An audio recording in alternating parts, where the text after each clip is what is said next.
ایک اور ایمان تازہ کرنے والی بات بتاؤں، جو شعبان المعظم ہے نا، یہ درود پاک پڑھنے کا مہینہ بھی کہلاتا ہے. اور اس کی وجہ کیا ہے؟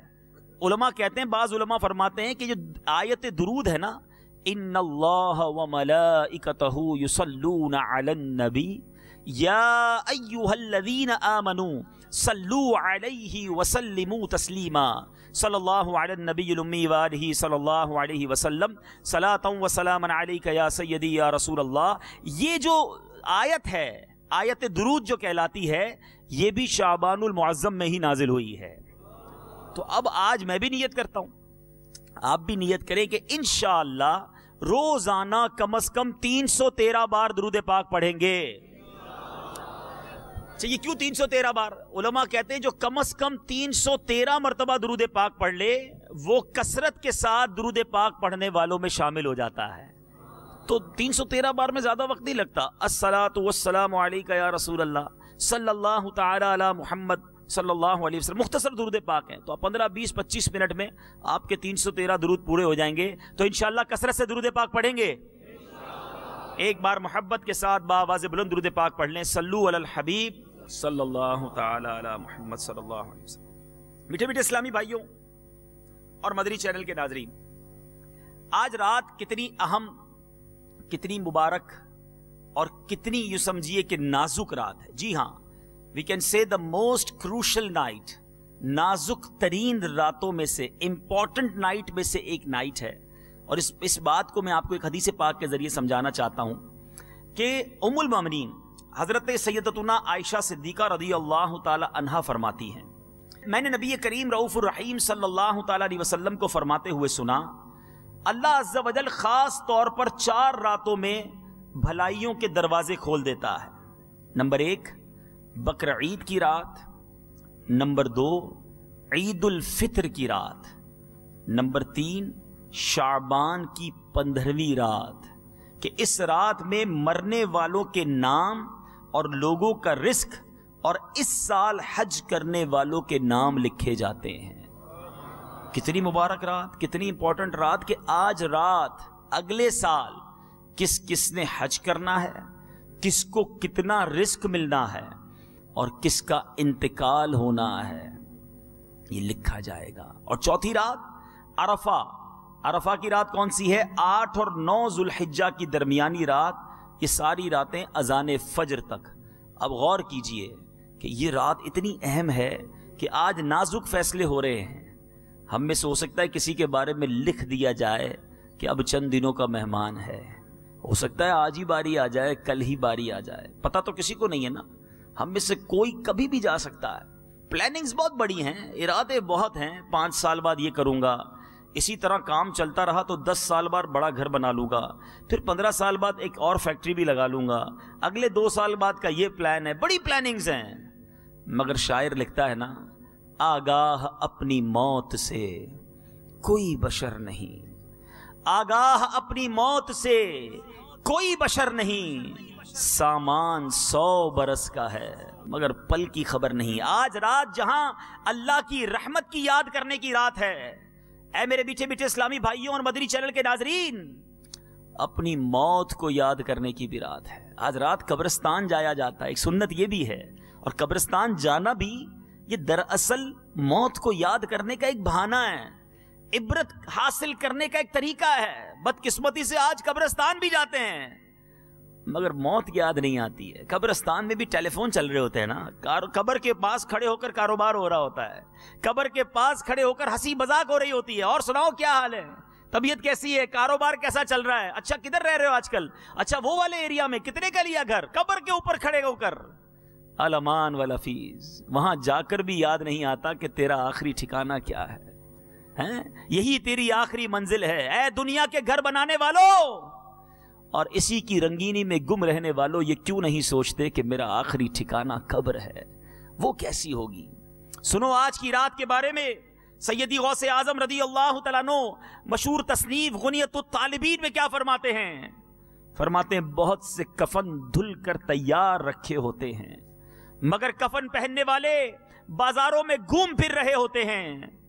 کافی لوگ ایسے ہوتے ہیں کہ ان کی قبریں خود ہی ہوئی تیار ہوتی ہیں مگر ان میں دفن ہونے والے خوشیوں میں مست ہوتے ہیں. بعض لوگ ہنس رہے ہوتے ہیں حالانکہ ان کی موت کا وقت قریب آ چکا ہوتا ہے. کئی مکانات کی تعمیرات کا کام پورا ہو چکا ہوتا ہے مگر ساتھ ہی ان کے مالکان کی زندگی کا وقت بھی پورا ہو چکا ہوتا ہے.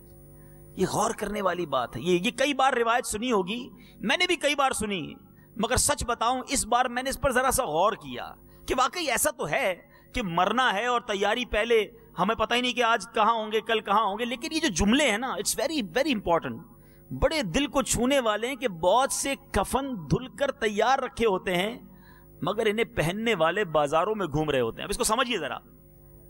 اب مثال کے طور پہ کسی کے کفن کا کاروبار ہے, ہوتا ہے, کفن صاف کرتے ہیں, دھوتے ہیں. میں آپ سے سوال کرتا ہوں, آج کفن کا کام کرنے والے نے جس کا کفن ریڈی کیا وہ تو مرا نہیں ہے نا, وہ تو بازار میں گھوم رہا ہے.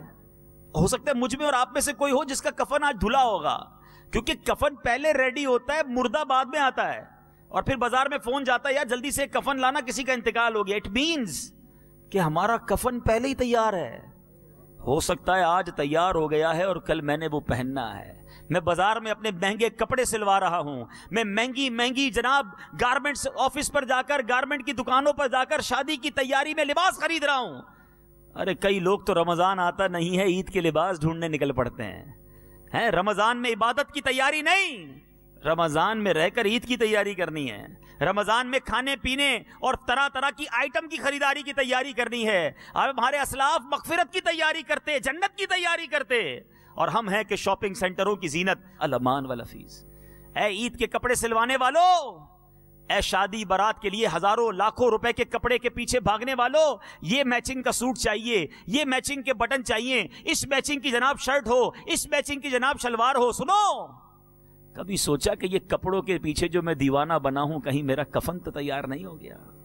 غوث پاک کی بات بڑی دل کو چھونے والی ہے. آگے فرماتے ہیں کافی لوگ ایسے ہوتے ہیں کہ ان کی قبریں خودی ہوئی تیار ہوتی ہیں مگر اس میں دفن ہونے والے خوشیوں میں مست ہوتے ہیں. میں آپ سے سوال کرتا ہوں, ابھی جاؤ قبرستان, میانی قبرستان یا جو بھی آپ کے یہاں قبرستان ہے نا, مرکز الاولیاء لاہور میں, ابھی بھی ہو سکتا ہے کوئی قبر خود رہی ہوگی, لیکن جو قبر آج خود رہی ہے اس میں مردہ, اس کے لیے بندہ زندہ ہوتا ہے, تھوڑی دیر بعد اس کا انتقال ہوتا ہے اور قبرستان رابطہ کیا جاتا ہے تو بتایا جاتا ہے ہاں 2 قبریں خودی بھی تیار ہیں اور ان میں سے کسی ایک میں اس مردے کو ڈال دیا جاتا ہے. اس کا مطلب کیا ہے کہ ہو سکتا ہے میرے یا آپ میں سے کسی کے لیے قبر تیار ہو چکی ہوگی, تھوڑی دیر بعد باری ہے جانے کی, مگر مست ہیں, فکر ہی نہیں ہے.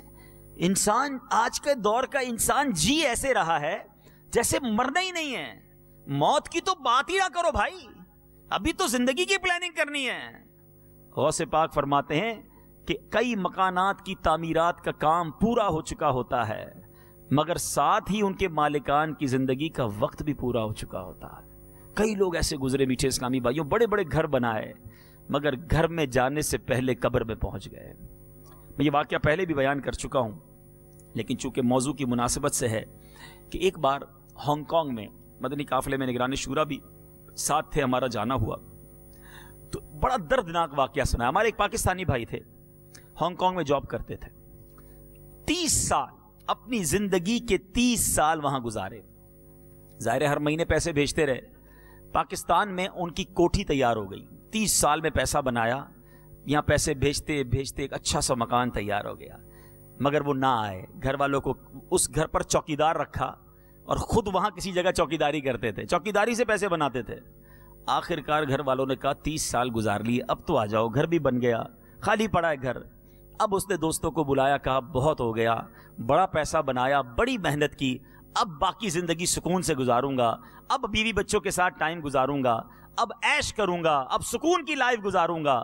اپنا ہانگ کانگ میں سارا سامان بیچا, جو سامان پاکستان لے جانا تھا وہ فلائٹ میں بک کروایا اور اپنے دوستوں کی ایک پارٹی کی, فیئر ویل پارٹی جو کہلاتی ہے, الوداعی پارٹی. اس الوداعی پارٹی کے دوران ہمارے اس مسلمان بھائی کا ہارٹ فیل ہو گیا. جس فلائٹ سے اس کا سامان آنا تھا اسی فلائٹ سے اس کی میت پاکستان پہنچی. جس کوٹھی کو 30 سال پیسے جوڑ جوڑ کر بنایا تھا, ایک رات اس میں گزارنا نصیب نہیں ہوئی, اس سے پہلے قبر میں پہنچ گیا.